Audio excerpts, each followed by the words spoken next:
Adelanto sits on the rim of California's Mojave Desert, a grid of stucco apartments and sun-bleached playgrounds where tumbleweeds roll down cracked sidewalks like restless house pets.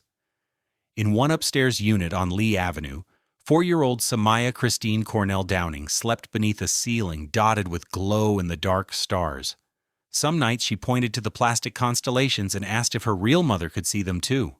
Those nights her father, 21-year-old Ronald Dean Greer, usually muttered something about tomorrow and turned off the light. Tomorrow seldom brought comfort.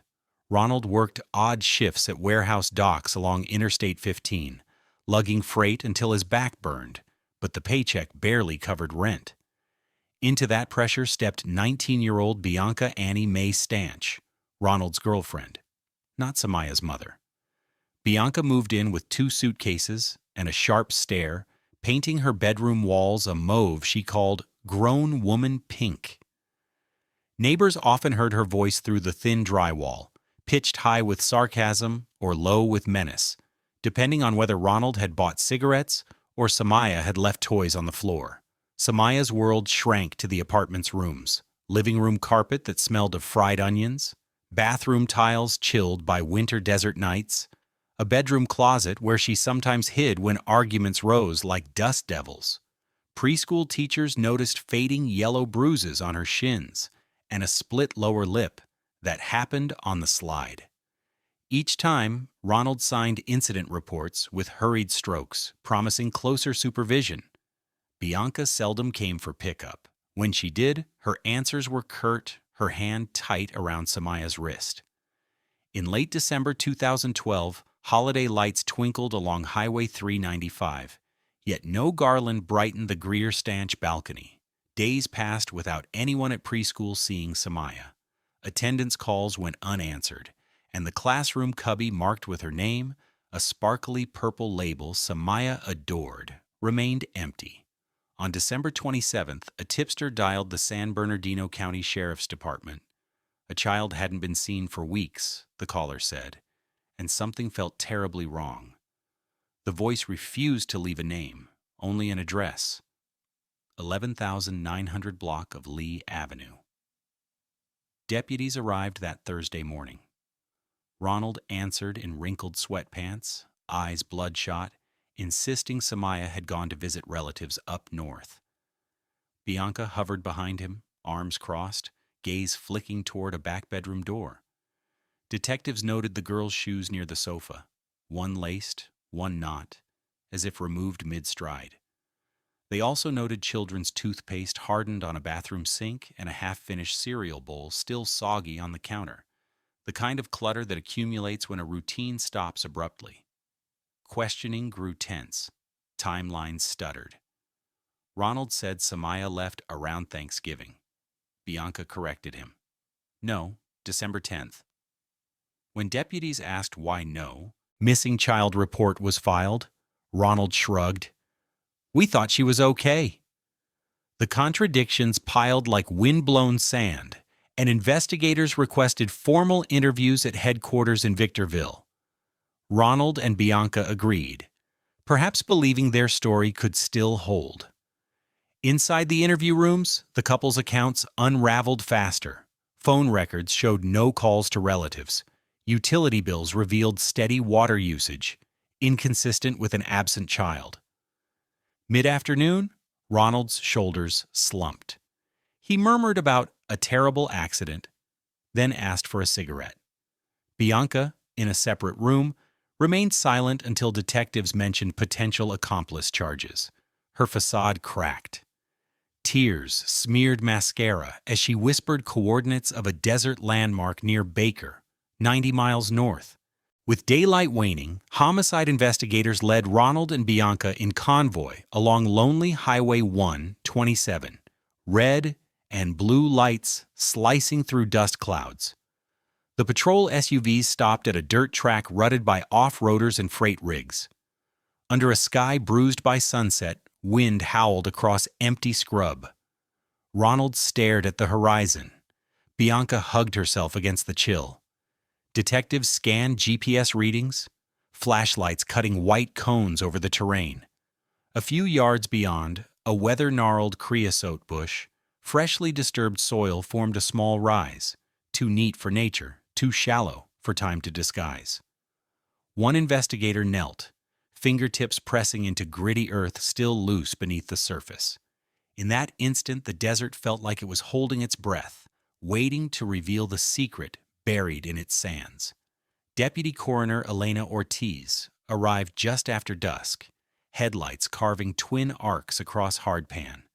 Under portable flood lamps, the dig team worked in silence, trowels scraping, plastic sheets rustling, radios crackling softly with updates to command.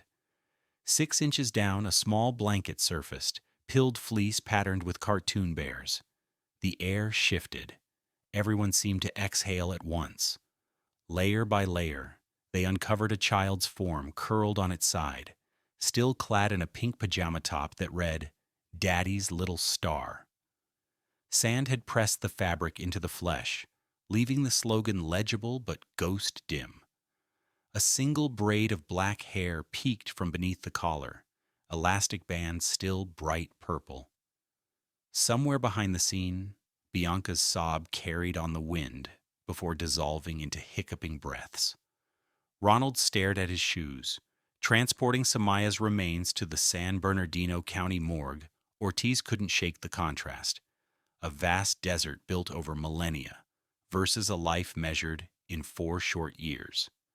Next morning, forensic pathologist Dr. Liam Hart began autopsy number 14-001, case tag Downing, Samaya. Initial external exam noted bruises in various healing stages, fading yellows, livid purples, across shins, thighs, back.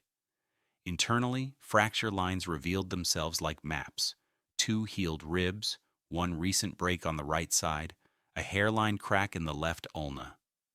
Most alarming, a jagged tear in the liver corresponded with hemorrhage in the abdominal cavity. Dr. Hart concluded blunt force trauma as primary cause of death, likely inflicted within 24 hours of burial.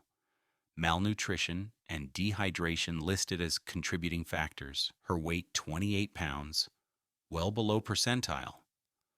While pathology unfolded, detectives rewound Samaya's final weeks. Preschool attendance records showed last appearance December 5th. Staff recalled Samaya arriving that day with swollen cheeks, explaining she fell on the stairs. Ronald signed an incident slip but declined medical follow-up, citing lack of insurance. Over the next 10 days, classmates asked where Maya was. Teachers left voicemails that trailed into silence. No welfare check was triggered. California requires 10 consecutive absences before protocols engage. A gap now glaring. Digital forensics filled blanks. Ronald's phone history revealed Google searches, how to tell if child broken rib, desert burial depth, and will police track cell tower desert.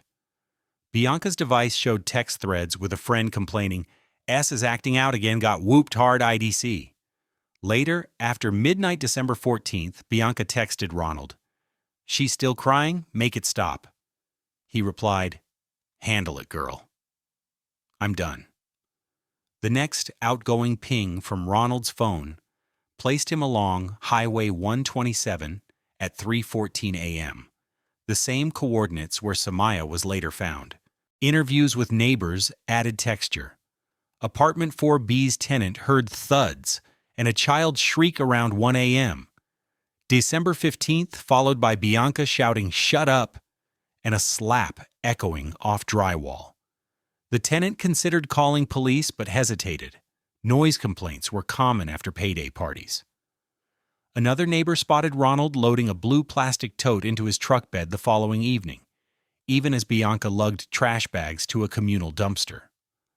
Surveillance cameras captured Ronald's Dodge Dakota leaving the complex at 9:47 p.m., tarp flapping over the tote. Investigators now mapped a grim timeline. Sustained abuse escalating to fatal injury sometime between December 14th to 15th, a hasty burial, fabricated relative visit alibi, and 3 weeks of silence until a concerned tipster spoke. That anonymous voice would later be traced to Ronald's estranged cousin in Texas, who grew suspicious after receiving contradictory holiday greetings. Bianca's Facebook claimed Samaya was living her best life up north, while Ronald posted a photo of an empty playground captioned, "Miss my baby girl." The cousin sensed something evil and made the call that cracked the case. Back at headquarters, detectives presented autopsy photos to Ronald. At first, he buried his face in his hands, then straightened, voice flat. "I spanked her too hard. She stopped breathing." He claimed panic, said Bianca suggested the desert because animals would take care of it. Bianca, confronted with Ronald's confession, folded swiftly. Through tears, she described cruel routines: forced push-ups for spilled milk, cold showers as punishment for bedwetting, meals withheld if Samaya didn't clean toys fast enough. She admitted striking Samaya with a belt, but insisted Ronald delivered the fatal blow, kicking her in the stomach when she toppled during discipline. Prosecutors sifted culpability, text messages, bruising patterns, and Bianca's participation in disposal painted her as active accomplice, not passive witness. Both were charged with murder, torture, child abuse, causing death, and special circumstance allegation of mayhem. Bail denied. Word spread quickly through Adelanto. Outside the preschool, parents hugged children tighter. Staff placed a teddy bear and photo at Samaya's cubby, candles flickering beside finger paint art she'd made of a yellow sun with impossibly long lashes. At a hastily organized vigil, Pastor Bird reminded residents that justice is human, but mercy is divine, though few felt merciful. Online forums brimmed with rage. Comments demanded death penalty, others wrestled with systemic failure. Why no social service follow-up? Why neighbors stayed silent? Why poverty and isolation breed monsters? In the jail infirmary, Ronald attempted self-harm by slicing forearms with a torn soup can lid. Guards intervened. Bianca requested protective custody after other inmates taunted, "Baby killer's got a date." She spent 23 hours a day in a solitary cell, walls etched with previous occupants' tally marks. As pretrial motions loomed, prosecutors interviewed Samaya's biological mother, Clarissa Downing, living 2 counties away. She lost custody after a drug arrest in 2010 but had been sober 14 months, working retail, completing parenting classes, petitioning for visitation. Through tears, Clarissa recounted the last phone call with her daughter. Samaya babbled about learning to write the letter S on marshmallow-shaped paper. Clarissa mailed a Christmas card that never arrived. Prosecutors noted potential aggravating factor. Defendants denied the mother's lawful contact and concealed death. In April 2014, grand jurors returned indictments. Courtroom spectators gasped when prosecutors displayed the pink pajama top. Ronald avoided eye contact. Bianca trembled. Judge Moreno set trial for early 2015, citing complex evidence, dozens of witnesses. Meanwhile, Clarissa petitioned for Samaya's remains. The court released the body after autopsy, and a local mortuary donated services. At the funeral, a tiny white casket lay beneath paper stars glued by classmates. Clarissa placed Samaya's favorite plush unicorn inside, whispering, "Your real sky is waiting." Trial preparations unfolded like a grim pageant. Inside the San Bernardino County District Attorney's office, boxes labeled Downing Homicide stacked against walls, crime scene photos, pathology reports, digital forensic logs, and preschool records bound with red evidence tape. Lead prosecutor Marisol Vega believed the case was overwhelming on paper, yet she knew juries sometimes stumble when cruelty exceeds comprehension. She and her team built a chronology board 6 feet wide, a grid of dates, texts, surveillance timestamps, and photos of bruises fading from violet to jaundice. At the very center, they pinned a printout of Samaya's kindergarten enrollment form, blank spaces where her favorite color and best friend should have been filled in. It read simply, "Pink and teacher Mrs. Brown." The board's symmetry made the story feel inevitable. Though Vega understood nothing about violence is ever inevitable. Choices accumulate until someone's smallest misstep becomes a matter of life or death. Public defenders fought to separate the trials, arguing Ronald's confession would prejudice a joint proceeding. Judge Moreno disagreed, citing intertwined acts and joint concealment. He ruled jurors could hear both statements, provided cautionary instructions. The defense then pivoted to mental health claims. Ronald's attorney commissioned a neuropsychological exam revealing mild traumatic brain injury from a teen football accident and major depressive disorder exacerbated by job stress. Bianca's counsel presented a forensic psychologist who diagnosed her with dependent personality traits and battered partner syndrome. Prosecutors countered with jail surveillance showing Bianca laughing and playing cards days after arrest. Judge Moreno admitted expert testimony but reminded defense that pathology displayed a pattern of active participation.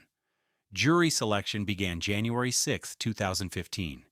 In voir dire, prospective jurors winced as attorneys described evidence, autopsy photos, disciplinary text messages, the desert burial. Some shook heads, others asked to be excused, citing child-related trauma. After 6 days, a panel of 8 women and 4 men was sworn in, plus 4 alternates. The youngest juror worked at a logistics firm. The oldest, a retired Air Force sergeant. None had small children at home, a point defense considered favorable for emotional distance, but Vega suspected parental instinct reached beyond personal circumstance. Opening statements took place under fluorescent courthouse lights that made every face look drawn. Vega spoke first, voice steady. This is a case about power misused and a promise broken.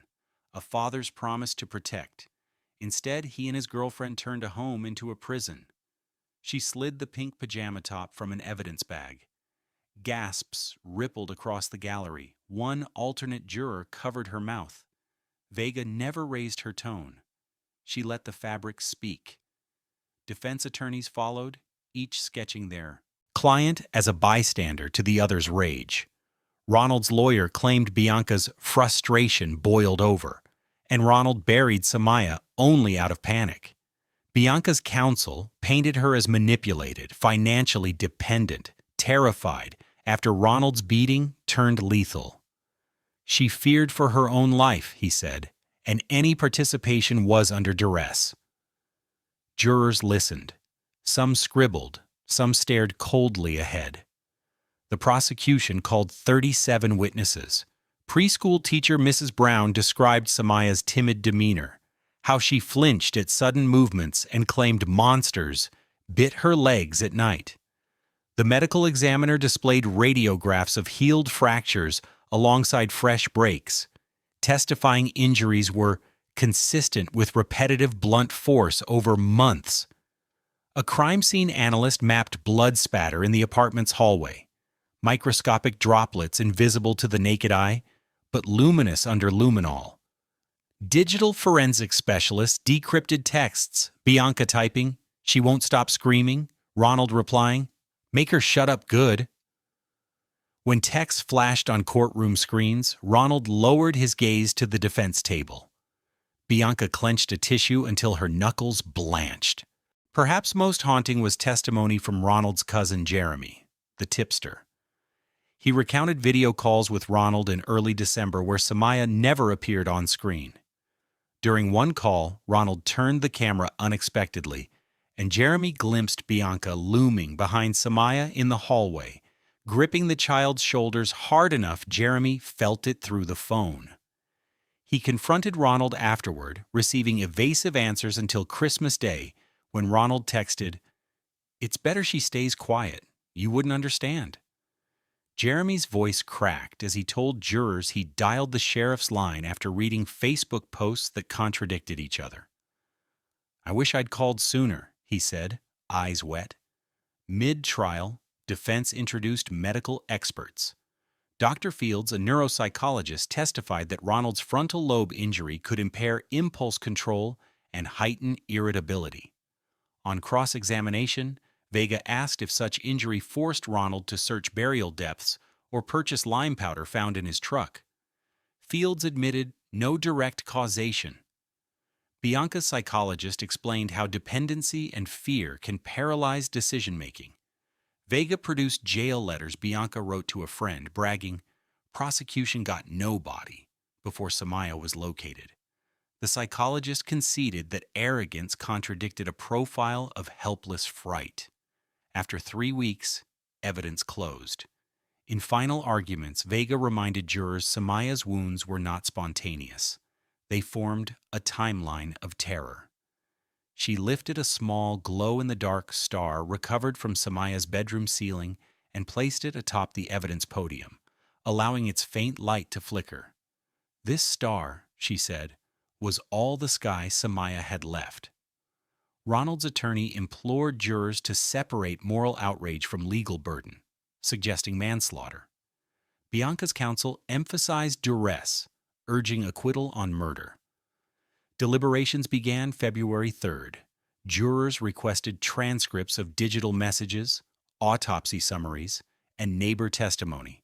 Hours stretched into a day. The courthouse hummed with speculation. On the second morning, they asked to view Samaya's pajama top again. Bailiffs laid it out under plexiglass. Jurors leaned close, silent. By late afternoon, they announced a verdict. When the jurors filed back in, their faces were pale, eyes fixed on the polished rail that separated them from the gallery. The clerk asked for the foreperson's papers. The shuffle of cardstock reverberated through the courtroom like distant thunder. Ronald stood, shoulders squared but jaw twitching. Bianca clutched the defense table, her knuckles the color of bone. Clarissa Downing pressed a tissue to her mouth, praying words would finally align with justice. On count 1, murder with special circumstance of torture, the foreperson read, we find the defendant, Ronald Dean Greer, guilty. The single word seemed to push air from the room. The foreperson continued, voice unwavering. On count 2, child abuse resulting in death, guilty. On count 3, conspiracy to conceal a homicide, guilty. Ronald closed his eyes but did not flinch. Next came Bianca. On count 1, murder in the second degree, guilty. A murmur fluttered across the gallery. Lesser degree, yet still murder. On child abuse and conspiracy charges, she too was found guilty. Bianca's breath hitched. She whispered, I'm sorry, though it was unclear to whom. The judge thanked the jury, dismissed them, and ordered deputies to remand the defendants. As bailiffs placed cuffs on Ronald, Clarissa's sob broke the hush, a single primordial sound that carried both relief and oceans of ache. Ronald turned briefly toward it, his gaze drifting past Clarissa to the floor, as though afraid the weight of her grief might drag him into an honesty he could no longer bear. Sentencing occurred 6 weeks later. The courtroom felt smaller, stripped of the spectacle but not of the pain. Victim impact statements began with Clarissa. She approached the podium holding Samaya's stuffed unicorn, its mane frayed from countless nighttime hugs. Your Honor, she began, voice trembling yet steady, my daughter loved 2 things, stars on her ceiling and stories where the good guy wins. I come here to finish her story. She described birthday pancakes never flipped, kindergarten art projects never hung, a future stolen grain by grain. Jurors, now spectators, wiped eyes they had tried to keep dry during trial. Mrs. Brown, Samaya's teacher, spoke next. She recalled how Samaya once asked if bruises could bloom like flowers. The classroom is quieter without her little voice, she said, but every spring we plant violets so her question has a different answer. Deputy Coroner Ortiz read a brief statement about the importance of acknowledging the unseen child victims in every community, her hands shaking despite years of practiced composure. Ronald declined to speak, but his attorney read a short expression of remorse that rang as hollow as a desert wind. Bianca faced Clarissa, tears streaking mascara, and stammered that fear clouded her judgment. I wish I'd opened the door and run, she said. Clarissa stared back, expression unreadable. Judge Moreno delivered sentence with measured gravity. Ronald received life without the possibility of parole for murder, with a special circumstance enhancement, plus 25 years to life for torture, terms to run consecutively. Bianca received 25 years to life on second-degree murder, and 10 additional years for child abuse, also consecutive. The court finds, Moreno said, that love, owed in abundance to a child, was turned to a weapon. No sentence will restore Samaya's heartbeat, but society must draw a bright red line where violence against the innocent ends. Reporters waited outside beneath a slice of winter sun. Clarissa stepped behind a lectern flanked by her pastor and a victim's advocate. "Today doesn't give my baby back," she told cameras, "but it warns anyone who thinks silence hides sin. Children have voices, even if it's the law that speaks for them." Then she turned, hugging Mrs. Brown with the intensity of someone anchoring to shared memory before the world spun again. Appeals followed. Ronald's counsel cited ineffective assistance, claiming the traumatic brain injury evidence warranted manslaughter. Bianca's attorney argued jury instructions failed to emphasize duress. The appellate panel upheld both convictions. Ronald's brutal texts undercut brain injury mitigation. Bianca's active role in disciplining, hiding, and disposing of Samaya nullified coercion claims. The state Supreme Court denied further review. While legal echoes faded, community reforms took shape. The county school board implemented Samaya's alert, mandating welfare checks after 5 unexplained absences rather than 10. Teachers received annual training on bruising indicators and how to escalate concerns without bureaucratic lag. The Sheriff's Department created a task force pairing deputies with social workers for rapid response to anonymous tips involving children. Pastor Bird noted in Sunday sermon that prevention is the truest memorial. A pocket garden blossomed outside the preschool, funded by small donations, and one anonymous check bearing only the handwritten line, "For the girl who loved stars." Children painted flat stones like galaxies, swirls of violet glitter and silver dots, and arranged them around a young mesquite tree. At night, solar lights cast constellations across the mulch, mirroring the plastic stars that once glowed on Samaya's ceiling. Parents gathered there after pickup, reading a plaque that simply said, "Reach higher, little star." Ison Palacio Ison Sibigaji, Clarissa visited the garden often. She kept her sobriety, completed grief counseling, and began volunteering with the Child Advocacy Center. Some evenings, she addressed support groups, holding the unicorn as she spoke. "The first time I saw her ceiling stars, I thought they were toys," she'd say. "Now I know they were maps, showing me where to guide other children still lost in the dark." Listeners leaned in, hearing not just warning, but possibility. Even in prison, the story rippled. Ronald, housed in protective custody, reportedly began attending anger management classes. In a letter intercepted by victim services staff, he wrote that every night he saw a pink pajama top hovering just beyond sleep. Bianca, incarcerated at the women's facility in Chowchilla, earned a GED and requested placement in a therapy group for offenders against children. Corrections officers noted she kept to herself, speaking little, once found staring at a photo torn from a magazine, an ad for glow-in-the-dark ceiling stickers. On the first anniversary of sentencing, the Pocket Garden hosted a lantern vigil, dozens of small paper balloons, each bearing a wish written in crayon, lifted into the desert dusk. One read, "Safe homes for all kids." Another, "Be kind." Clarissa released hers last. It carried a single sentence that fluttered as the flame warmed the paper. "Your story saved others, sweet star." The lantern rose until it was indistinguishable from the sky's own lights, and so Adelanto carried on. Warehouse shifts, sandstorms, and sunsets that set the mesa aflame.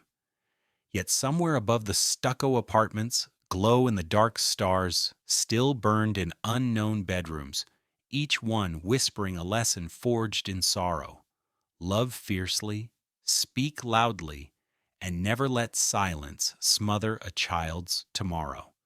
Thank you for spending time with the Witness Record. If Samaya's story moved you, please like, share, and subscribe, and tap the bell so you never miss our next deep dive into truth and remembrance.